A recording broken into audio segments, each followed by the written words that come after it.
to the Cat Box, the weekly call-in show devoted to felines and feline issues. I'm your host, Tabuli. Today, we're going to break with tradition and welcome a guest from a group that, in the feline media, has not always been sympathetically portrayed. Yes, a dog. Welcome to the Cat Box, Kali.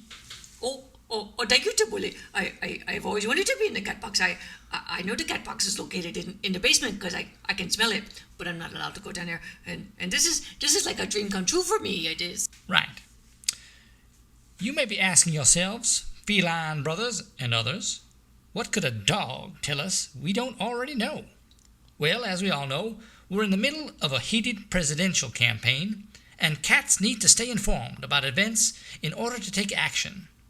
We need not go further back in the past than the disastrous Bush administration with its draconian anti-catnip policies to appreciate how profoundly politics can affect our lives.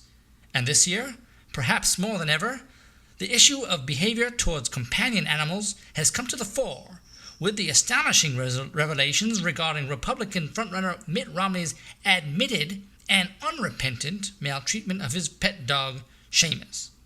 Though the stories and the publication of Seamus's memoirs in the canine weekly Dog Days have generated the most outrage in the dog community, pets of all stripes, colors, breeds, and species have expressed solidarity with Seamus, speaking out against Romney's appalling behavior and promising to present a unified front against the presumptive Republican nominee during the next critical months of the campaign.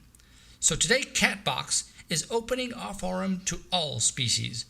What's your reaction to Mitt Romney's treatment of Seamus? The lines are open. Call 1-800-CAT-TALK. That's 1-800-228-8255. Kali, how did you first hear about the Romney scandal? Usually I don't pay much attention to politics, but Mommy and Daddy like to talk at dinner, and I remember hearing about that awful Romney at the kitchen table. Yes. I was trying to remind Mommy that I wanted a piece of chicken, so I put my head on my Mommy's lap like I do when I want chicken, but Mommy was not paying attention and just went on eating her own chicken, so I kind of made a sniffle sound, and so she would know that I was there and wanted chicken, and then she told me, "Acha," which means go away.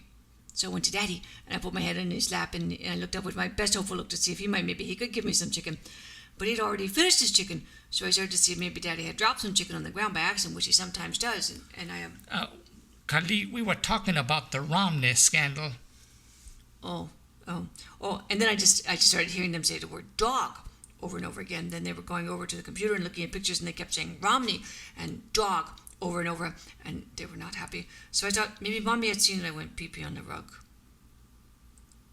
Even though I know it's wrong to go pee-pee on the rug, but I can't help myself. And Mommy and Daddy tell me all the time. They tell me they get very mad at me when I go pee-pee on the rug, but still sometimes I like to go pee-pee on the rug because there's a place where I go pee-pee that still smells of pee-pee and pee-pee from the last time. So this time I went back to the rug and I was going to go pee-pee. And about Romney, how do you feel as a dog about a man who can lock his pet in a pet carrier on his car roof, exposed to the wind, rain, car fumes, bugs, noise, whatnot, causing him to have diarrhea, then, when his miserable pet is prostrate, miserable, smeared in his own feces, takes him out, hoses him down at a gas station, slams him back into, basically solitary confinement, then continues on his merry way? I mean, the temerity, to use an expression, the sheer inhumanity of it.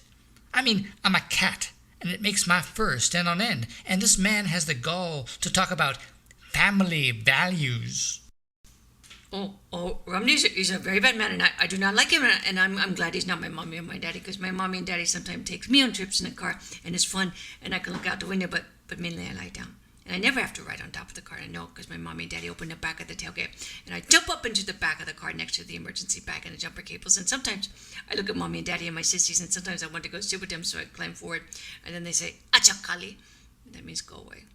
And then I told you before, I get stuck with my front paws in the back seat, my back paws in the back, and then we have to stop the car, and Mommy she's not very happy with me when that happens. Yes, but what I want to know is, why would a dog allow himself to be treated that way? I don't believe any cat And callers, please comment. Would get back in that carrier? Does the dog have a responsibility here to make a stand, to just say, no, I am not getting back in that kennel? Is the dog somehow morally complicit by not standing up for himself? As companion animals, what is our role? Do we have some responsibility for creating the Romneys of this world? We're going to our first caller, Blinky, on the line from San Francisco. Blinky, you're on the air. Hey, Tabuli. Hey, man. First of all, let me tell you, I really love your show. Thank you, ma'am. What breed, if I may ask?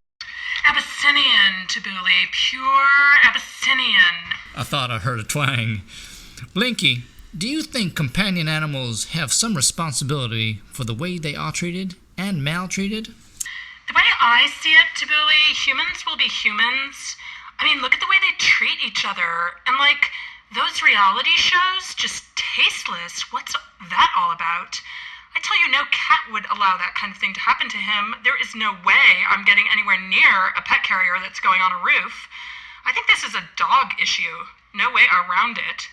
If dogs would just show some spine and not just mindlessly hanker for the next bonio. Oh, bonio? Did somebody say there was some bonio? If it weren't for dogs' lack of self-esteem, there would be no Romneys. Thank you, Blinky. We have another caller on the line, Rover from Memphis. Rover, what do you think about Blinky's assertion that dogs bring maltreatment on themselves through their own lack of gumption? Well, thanks for taking my call, Tabuli. I couldn't disagree more with your last caller.